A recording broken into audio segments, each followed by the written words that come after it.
Pasha Paroh, YN7. Thank you for tuning. One moment here. All right, cool.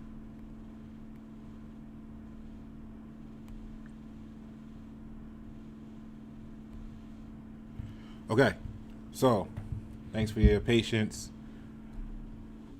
right there. All right, so what we got going on, we just gonna keep it going. If you don't know, now you know. Nah, but seriously, if you don't know, go back and watch this one on YouTube, the one I did yesterday.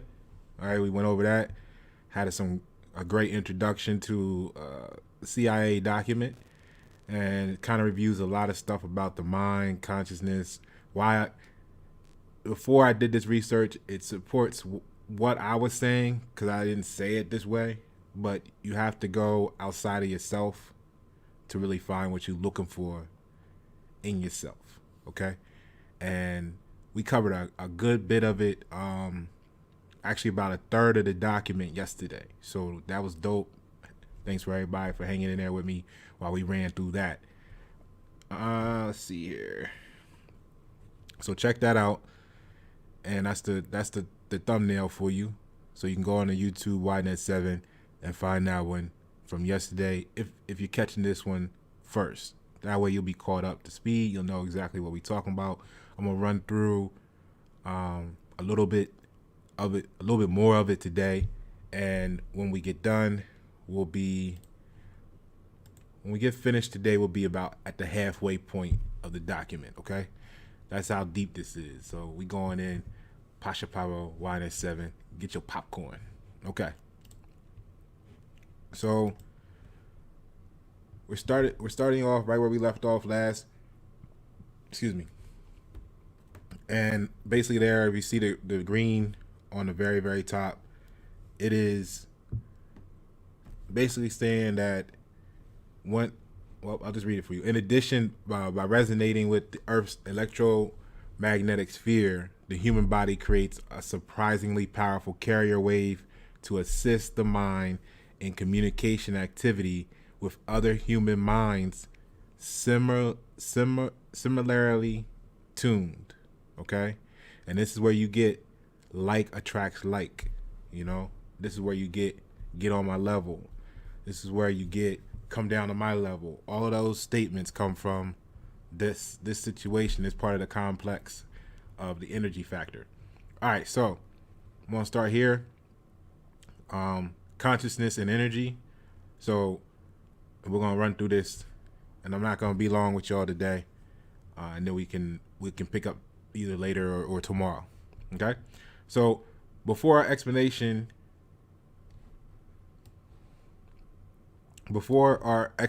can proceed any further, it is essential to define the mechanism by which the human mind exercises the function known as consciousness, and to describe the way in which that consciousness operates to deduce meaning from the stimuli which it receives.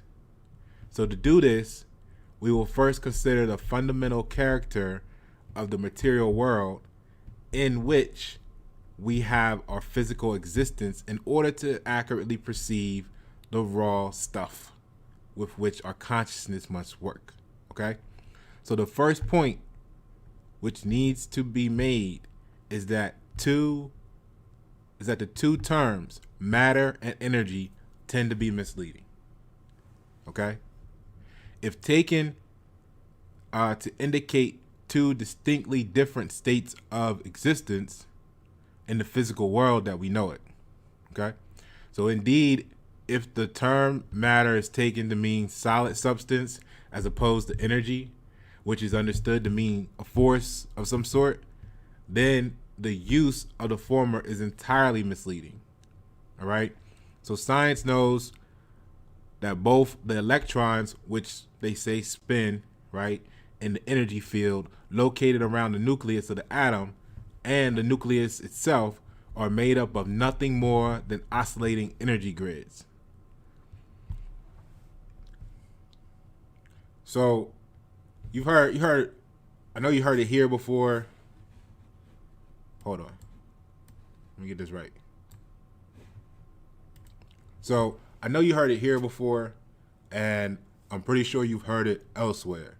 How, like, what you sitting on, what you feel like is a wall, you know what I mean? They tell you that it's solid. But what we know is that, like, the atomic structures are actually comprised of, like, I don't know, it's plus 90%. It's over 90% empty space. Okay? So what that means is that it's not really solid. What makes it feel solid is our interpretation of the vibration of the magnetic field or the vibrational field. And again, this is where you get earlier where it said it has to be in matching frequencies for it to be interpreted. That's why everything on this realm, or this, whatever you want to call the level that we're collectively on, right? The whole earth as we know it vibrates within a certain frequency range. Okay? Anything beyond a certain point, we're unable to naturally perceive it. All right, let's continue.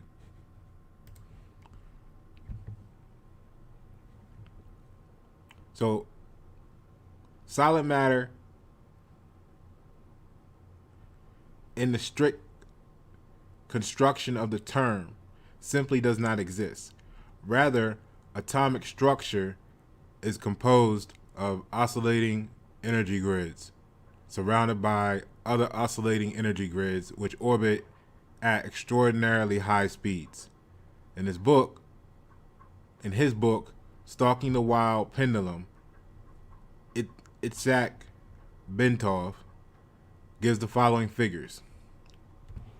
The energy grid, which composes the nucleus of the atom, vibrates at approximately 10 to the 22nd hertz, which means 10 followed by 22 zeros. At 70 degrees Fahrenheit, an atom oscillates at the rate of 10 to the 15th hertz. An entire molecule composed of a number of atoms bound together in a single energy field vibrates in a range of 10 to the 9th hertz. A live human cell vibrates at approximately 10 to the 3rd hertz. And you see it's coming down in how fast it moves around. So by the time you get to our surface, it's moving so slow in comparison that we see it as solid. Okay? It feels as solid to us. All right?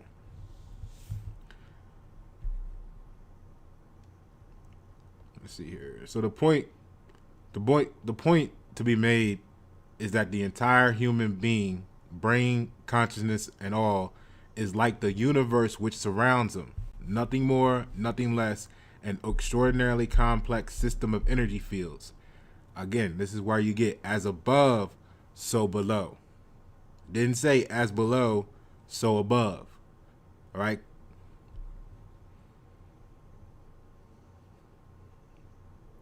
So the so-called states of matter are actually variances in the state of energy. And human consciousness is a function of the interaction of that energy in two opposite states, motion versus rest, in a manner described in the following paragraph, okay? And that's so motion versus rest. See, this is where you get this is where you get the be like water, Bruce Lee. You know what I'm saying? This is where you get, drink distilled water because it's the fastest moving water. When they say it's the fastest moving water, they're talking about on the atomic level because it doesn't have the impurities that other water has that slows down the atomic molecules or the molecules and its structure on an atomic level. It can move at its fastest potential. You see what I'm saying? So it's distilled. It's not stilled water. All right? So be like water. Now, there was a great post I commented on yesterday. Someone was showing a post about the light and the darkness. Matter of fact, let me grab that real quick. Well, I'll describe it to you. It was like a little picture, a little cocoon, and the cocoon was where the light was, and they had a little person balled up in there, and the rest of the picture was the darkness. And I forget off the top of my head what they were what the words on the image was, right? That's why I said let me get it. Hold on, it won't take it. Hold on a second.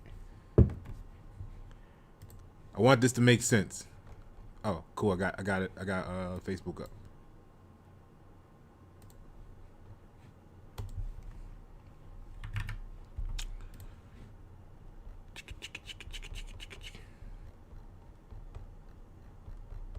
One second.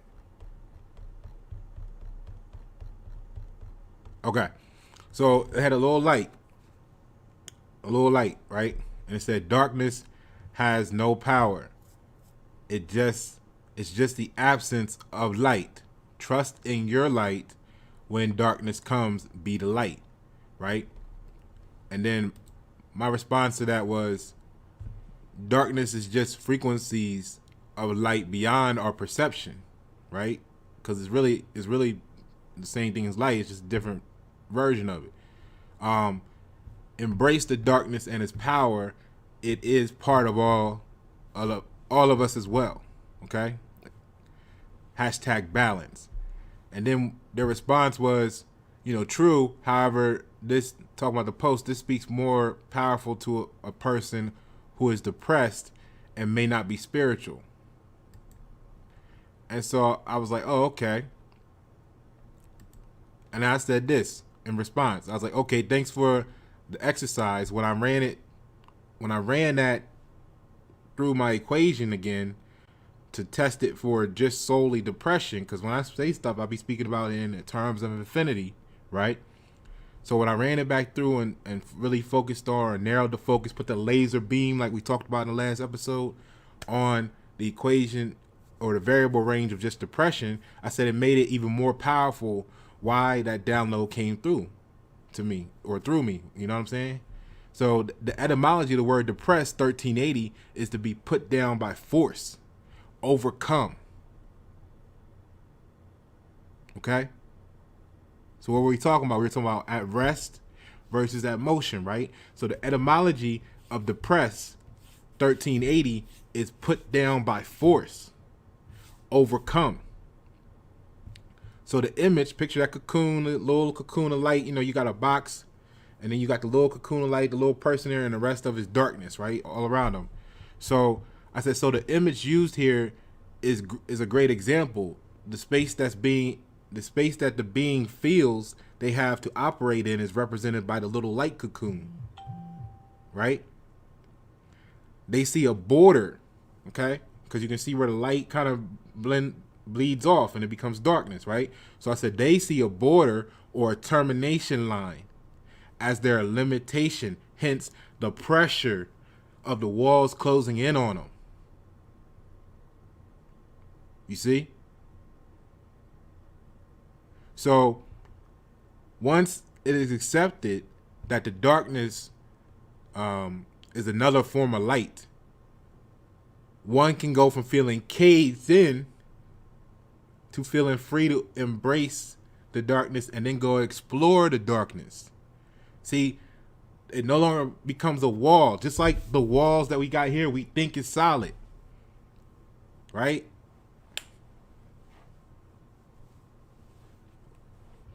We think that's solid. So we start to feel like the walls at times are closing in on us.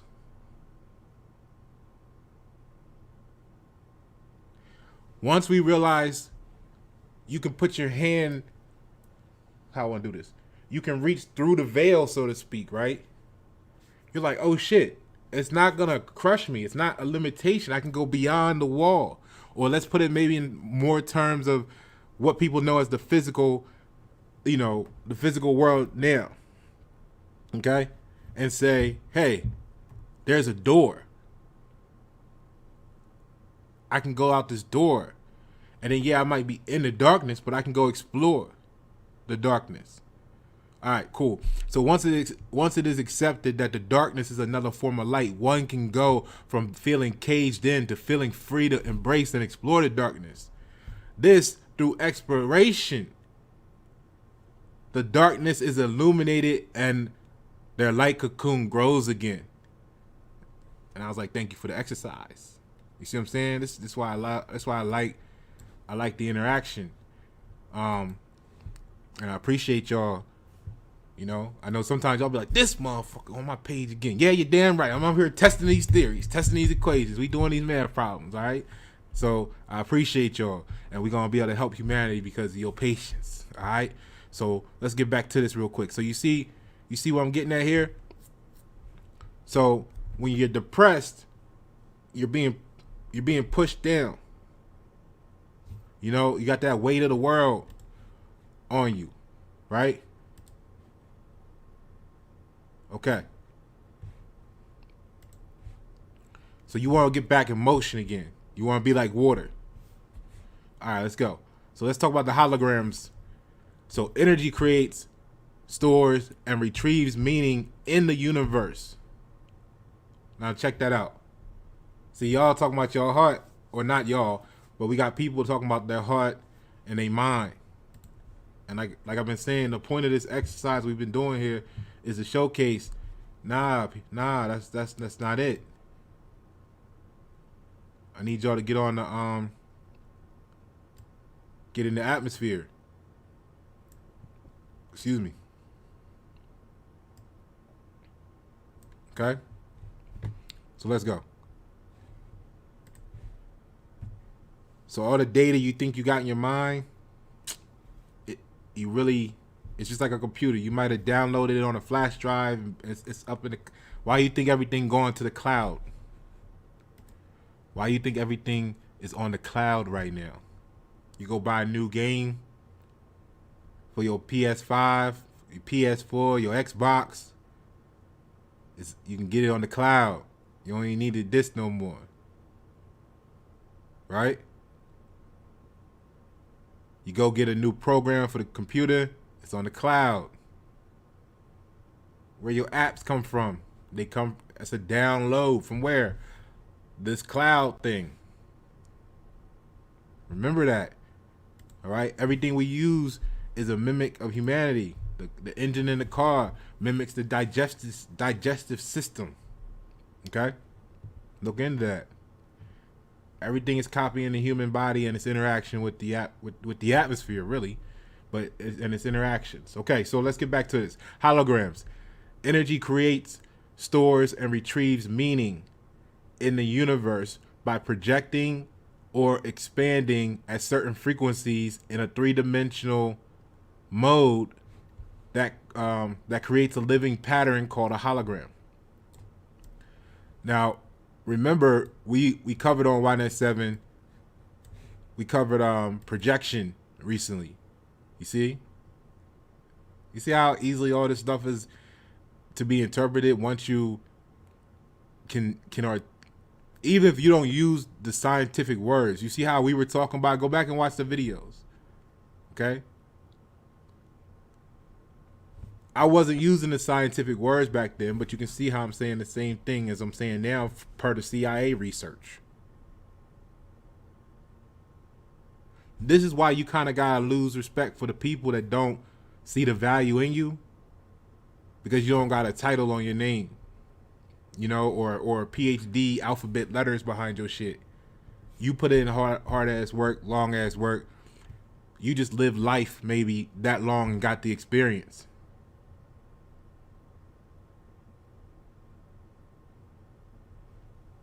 You see? But it don't mean that they know more than you do. So if they don't value you, someone else will. Okay. Energy creates and stores and retrieves meaning in the universe by projecting or expanding at certain frequencies in a three-dimensional mode that creates a living pattern called a hologram. The concept of the hologram can be most easily understood by using the example cited by Bentov, in which he asked the reader to visualize a bowl full of water in which 3 pebbles are dropped be like water, my friend.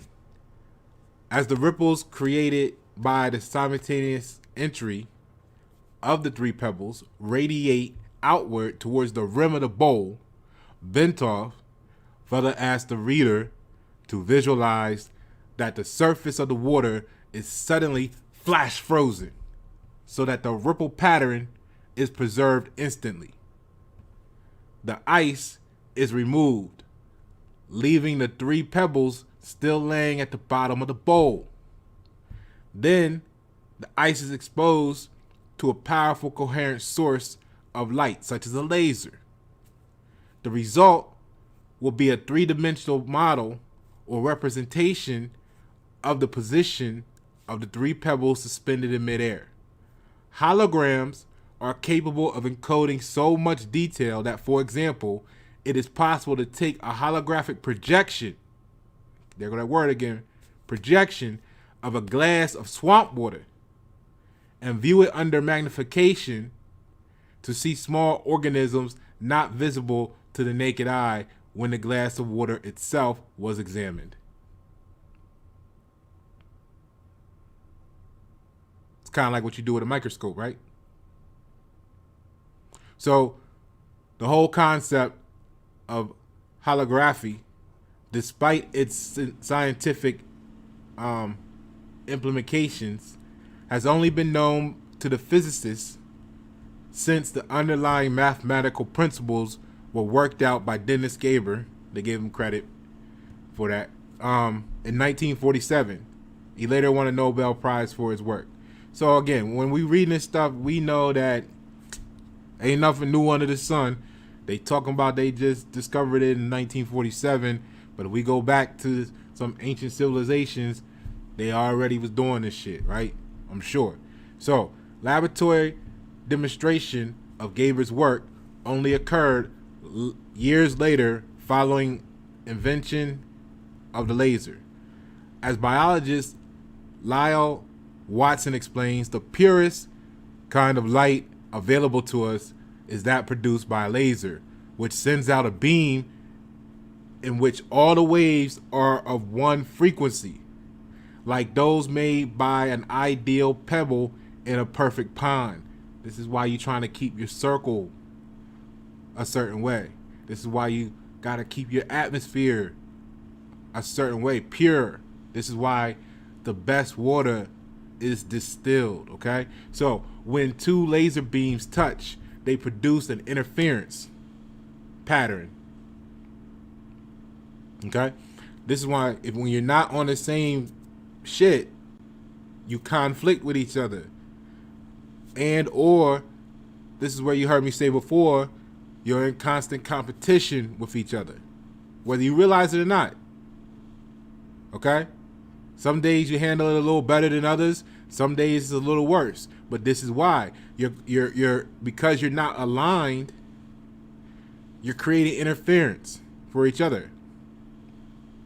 So then that becomes a competition. Okay?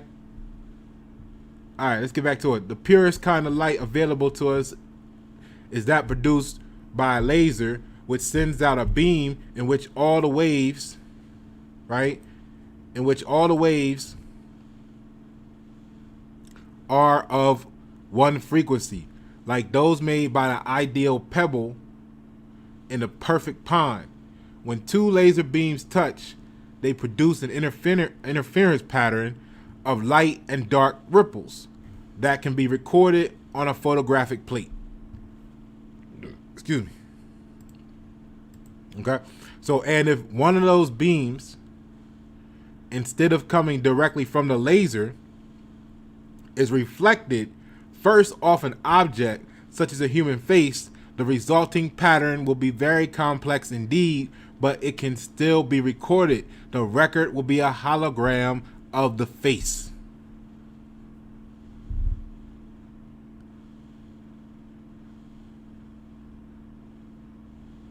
You see, this is why your body has to agree on a destination. And this is why you hear me say your body could be your body, your physical limitations of your body.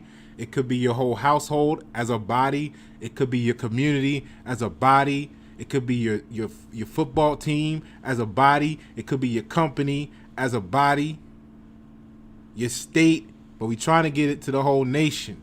Why? So we can be a hologram of the face together without interference, without competition. Okay?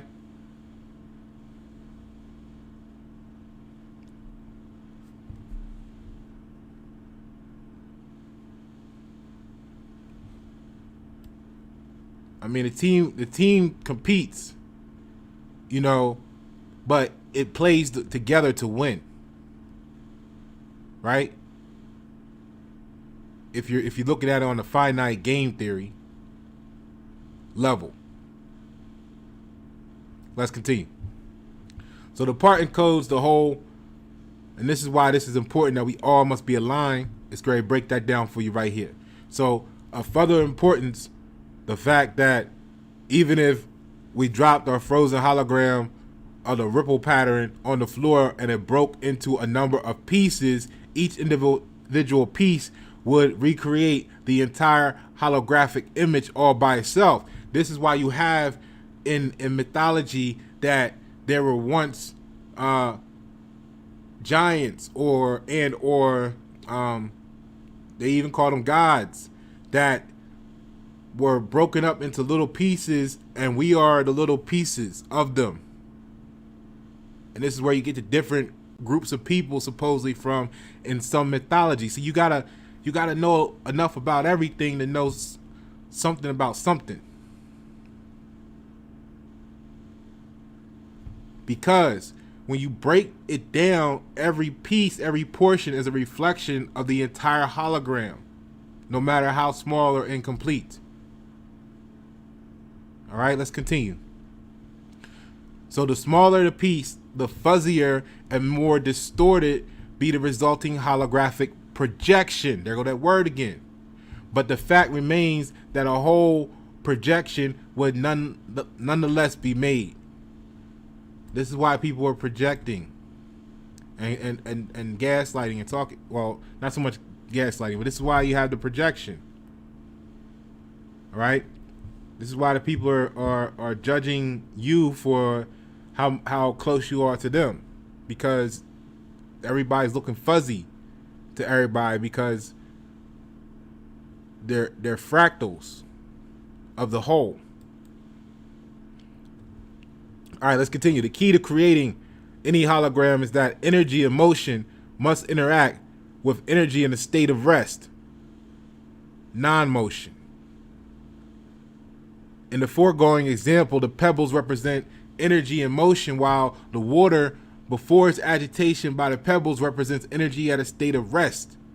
To activate or, in effect, to perceive the meaning of a holograph, energy, in this case a coherent light source such as a laser beam, must be passed through the interference pattern generated by interaction between the moving energy and the energy at rest.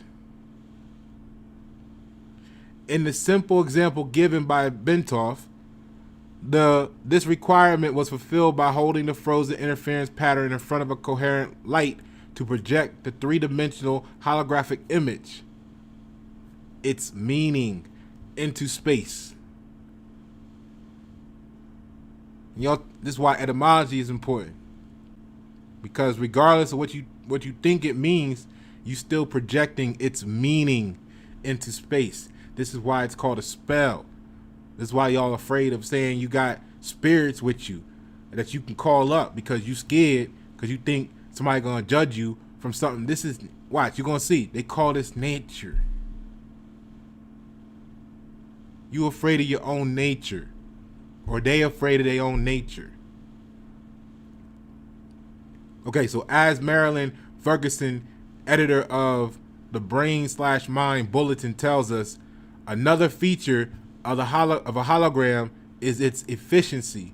Billions of bits of information can be stored in a tiny space. The pattern of the holographic photograph is stored everywhere on the plate. And this is my little note to myself. This represents the fractal universe to me. This is that quote that the more you focus on any one point in time or space, the more it expands. Let me see. Let me see here. I might make this bigger for you because we're only going to be reviewing this today. There you go. Is that better? Let me know. All right. So with respect to the states of expanded or altered consciousness, such as gateway uses, the process operates in the following way.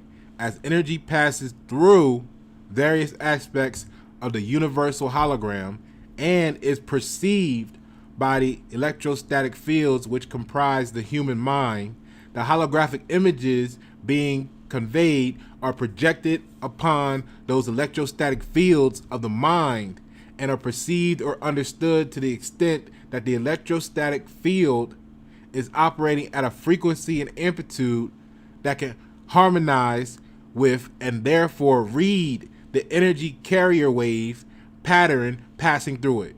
That's why you got to be tuned in. That's why you hear me saying, thank you for tuning. Not thank you for watching, because you can see and not hear. You can hear and not see. You can hear and not comprehend. Thank you for tuning. That means you align in frequency. See, I'm not new to this. I'm just new in all the scientific forms of the words here. All right, let's go. Changes in the frequency and amplitude of the electrostatic field, which comprises the human mind, determines the configuration and hence the character of the holographic energy matrix, which the mind projects to intercept meaning directly from the holographic transmissions of the universe. You thought that thought came from you. That egomaniac thought that they was the center. Like I said, it's outside. You're outside of yourself, playing, moving, controlling yourself, like an avatar, like a Sims character, literally like Grand Theft Auto.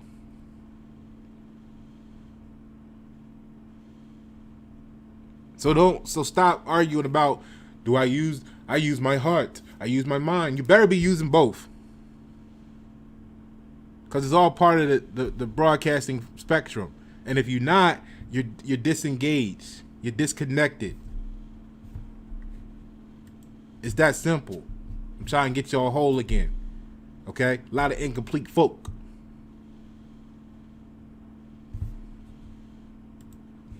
It's why they busy judging you, because they don't recognize what whole looks and feels like. Okay, so then, to make sense of what the holographic image is saying to it, the mind proceeds to compare the image just received with itself. That's your projection right there. That's why they're projecting themselves onto you.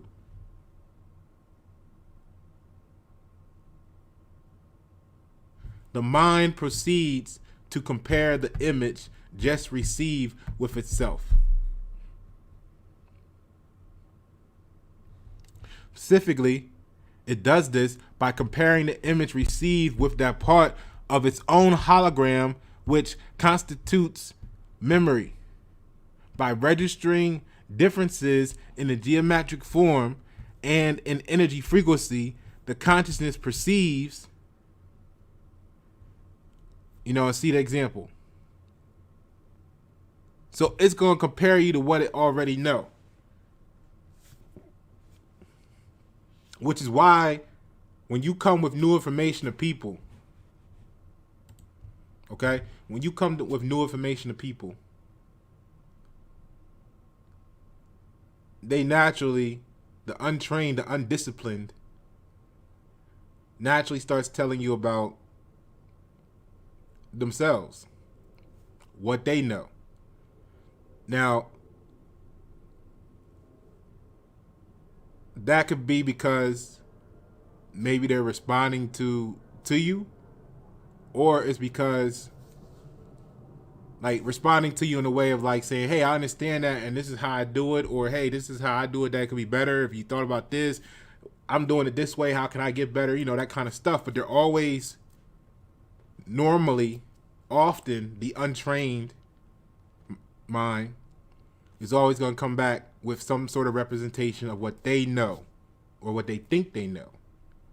Now, if they stuck in the first level of consciousness and can't admit that they don't know what they don't know, that's when it's a problem, because they're going to try to tell you that what they know is all there is. And then that's dangerous if you're in a leadership position, as far as I'm concerned, because you're going to limit those people that are in your wake. You're going to create depression on your following. You're going to depress your following. Now, the problem with that, as we learned earlier in the last video, is that they may become sedated through hypnosis to enjoy their feeling, which is really depression, due to the limitations that you imposed on them being their leader that they're following. That's the danger. This is why you hear me talk about empowering versus controlling. Many people want to control you. They want to put you into a state of depression. They want to overcome you. They want to make you stagnant, right?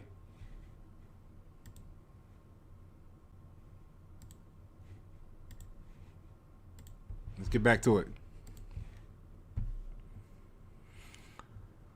So I just shared this a moment ago. Contrary to what everyone knows is so, it may not be the brain that produces consciousness, but rather consciousness that creates the appearance of the brain. Like I've been saying, the part of you that you're looking for, there is one place you have not looked, and it is there, only there, you shall find the master. You all in here with it. They all in here with it. We got to get them outside of themselves. Not even necessarily say outside the door, but outside of themselves, into the atmosphere. That's a powerful song. All right, let's continue. So, brain in phase. The consciousness process is most easily envisaged if we picture the holographic input with a 3-dimensional grid system superimposed over it, so that all the energy patterns contained within can be described in terms of 3-dimensional geometry using mathematics to reduce the data to 2-dimensional form. Bentoff states that scientists suspect that the human mind operates on a simple binary go, no-go system, as do all digital computers. See, this is where you get that thought of the mind is a supercomputer. And when you go back to the early forms of sun worship, right?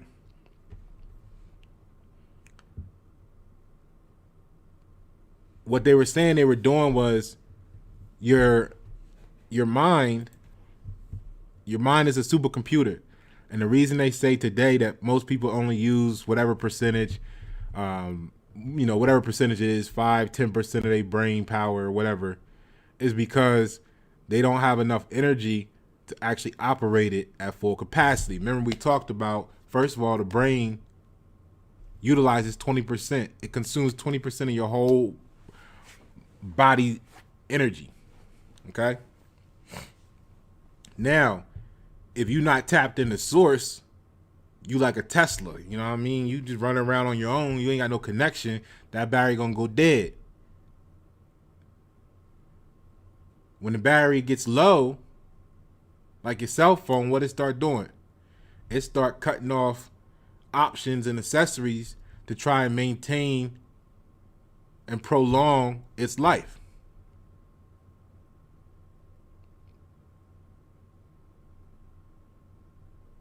All right? So going back to the sun worship, what that was saying, when you study that a little bit, somewhat, all of it, however much you want to do, in the early forms, they were saying that the eyeballs are the only organs directly connected to the brain. And what their theory is, if you want to call it a theory, is that the sunlight, the energy from the sun, can pass through the eyes and go directly to the brain.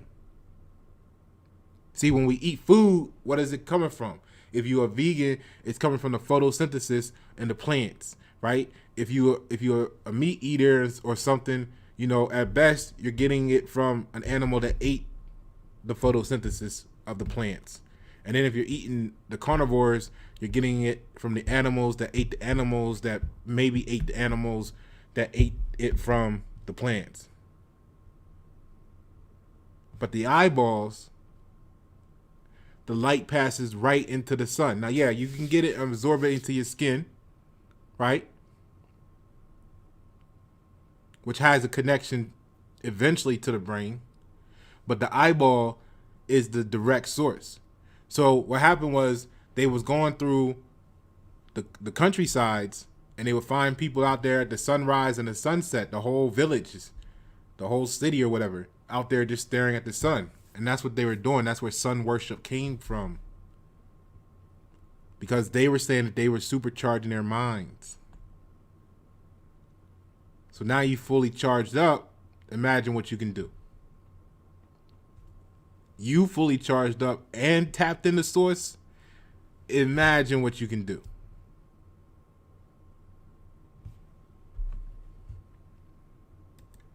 All right, let's keep going.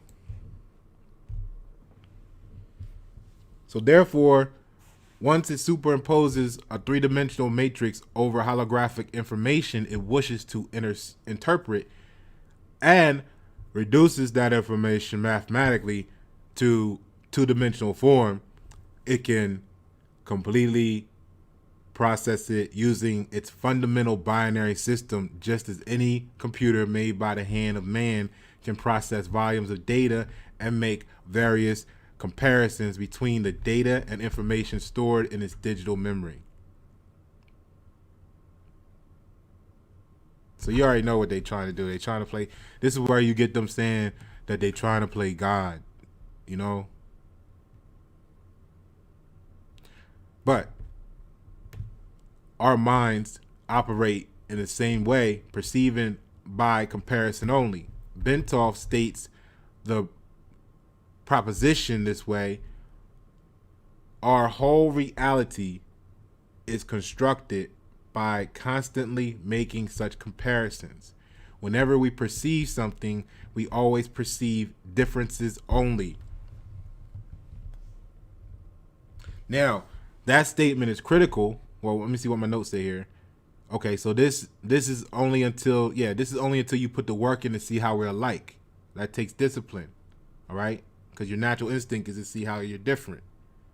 Now, but go back to the last video when we were saying that when it gets a frequency in the left ear of this and a different frequency in the right ear, it doesn't hear them at the same, but instead it hears the difference between them in hertz. Now reread this one. Our whole reality is constructed by constantly making such comparisons. Whenever we perceive something, we will always perceive differences only. This is why it's crucial, that whole statement of you will become the average of your 5 closest friends. Shit like that. This is why you gotta keep your circle tight. Birds of a feather flock together. Why? Because if not, they wouldn't be. If they weren't close to being together, they wouldn't be together. It's something about them that got them bonded. Okay? So, in states of expanded consciousness, the right hemisphere of the brain, in its holistic, non-linear, non-verbal mode of functioning, acts as the primary matrix or receptor for this whole holograph input, while the operating in phase or coherence with the right brain, the left hemisphere provides the secondary matrix through its binary computer-like method of functioning to screen further the data by comparison and reduce it to a discrete two-dimensional form.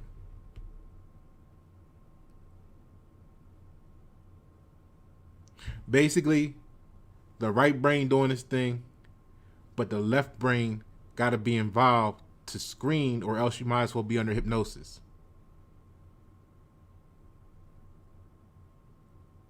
And it's just basically seeing how it's going to adjust the configuration of the file, so to speak. It's like turning that big file into a zip file. It moves quicker now. You can send it faster. You can open it, and then you can scan and do what you need to do. All right. So, evaluation. The extent of the gateway succeeds in bringing out a refinement in the energy matrix of the mind. It succeeds in expanding or altering human consciousness so that it can perceive without recourse in the intercession of the physical senses. Okay, basically without any dependency.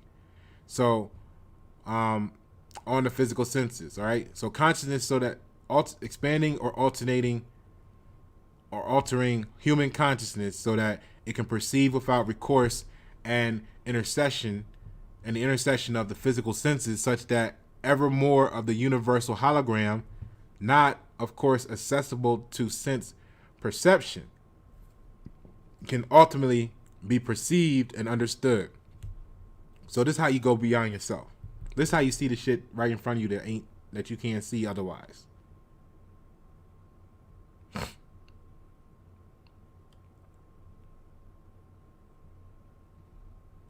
So Marilyn Ferguson has written that the theories of Pribram and Baum appear to account for all transcendental experience, paranormal events, and even normal perceptual oddities. She goes on to say of Pribram,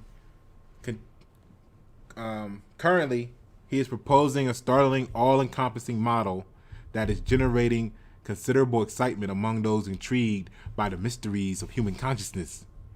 His holographic model marries the brain research to the theoretical physics. It accounts for normal perception and simultaneously takes the paranormal and transcendental experiences out of the supernatural by explaining them as part of nature. This is what I mean when I say you're afraid, or they're afraid of their own nature.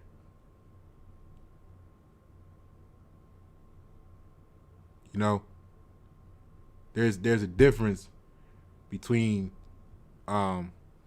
things. You know what I mean? So you see someone with like colored yarn or dyed hair, and you want to judge them because you don't understand frequencies and energies. You want to say something wrong with them. Or if I paint my nails black, matte black, or shit, I guess for the people that's painting their nails whatever color, you want to say something wrong with them because you don't understand that your fingernail is a crystalline. It's a crystal. It's crystalline. It has a vibrational frequency, and you can tune it with color. Y'all don't know that though. You looking for the differences, and then you gotta project. So because your limitations is limited, you want to project those same stagnations, right? That same lack of motion, that same depression onto others.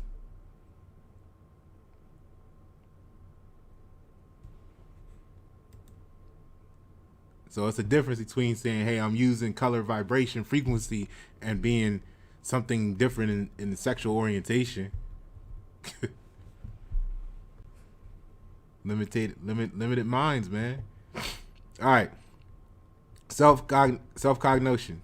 Cognition. To complete our outline of the process by which the mind achieves and exercises consciousness, we must also describe the mechanism which accounts for the aspect of human thought that differentiates it from the consciousness of plants and animals. Okay? So for all the people wondering, there's your answer. Plants and animals have a conscious. It's just not the same as ours. I.e., self-cognition. Humans not only know, but they know that they know.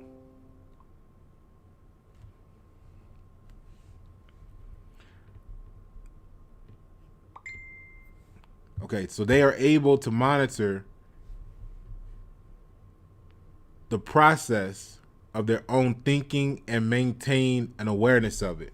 Moreover, they can conduct a comparative assessment evaluating the functioning of their thought process against various objectives, standards they've adopted. Remember, that's their projection. You're going to compare it to what you know or what you think you know. And if you got a limited, stagnant, depressed leader, you're going to get that reflection through the hologram, right? And because of the hologram, and because you're a piece of that body, you're going to embody all of those resonance. And then when you come around someone that's higher vibration, you're going to feel like you're getting cooked. And then when the higher people come around the lower vibration, they're going to feel some type of way too.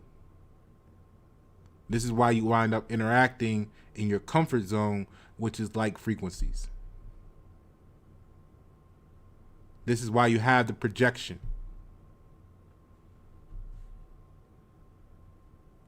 So human consciousness can do this because it has the capacity to duplicate aspects of its own hologram, project them out, right? Projection. Oh, here we go. It's going to say it.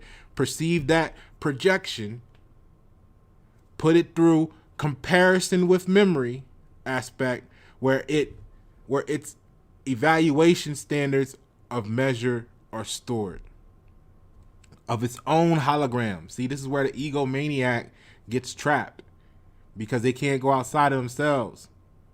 So no matter what you tell them, it's I, me.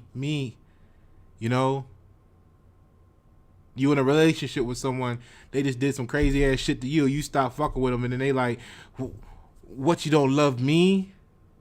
Like, motherfucker. So, all right.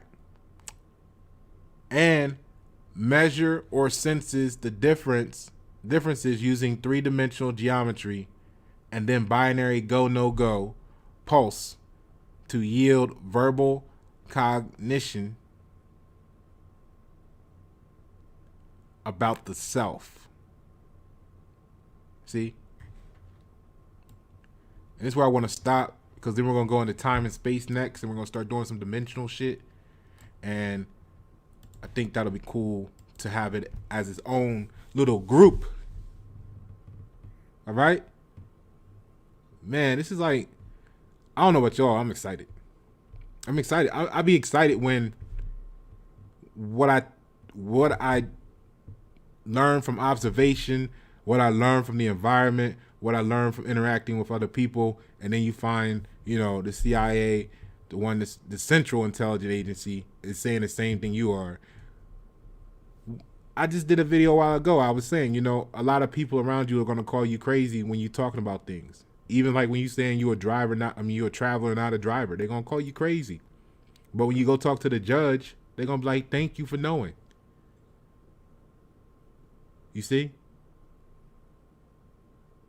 They actually appreciate the fact that Americans can come in here and be American. Because it's too many U.S. citizens running around here thinking they it. They all in here. My heart, my mind. I'm a United States citizen. Stamp owned. Right? Then when they reach a real American, they're like, oh, something wrong with that motherfucker. Something wrong with you. You're not like us. That's that difference. The projection. And they don't realize that their leadership, their gatekeepers, has made them the animals and the plants on the farm. You see what I'm saying? Because they've lowered their consciousness. They've overcome their consciousness. They forced down their consciousness. They are depressed. And they don't know it. So when you come in whole as fuck, they're like, who do you think you are? I'm American. Pasha Paroh. Thank you for tuning. YNet7.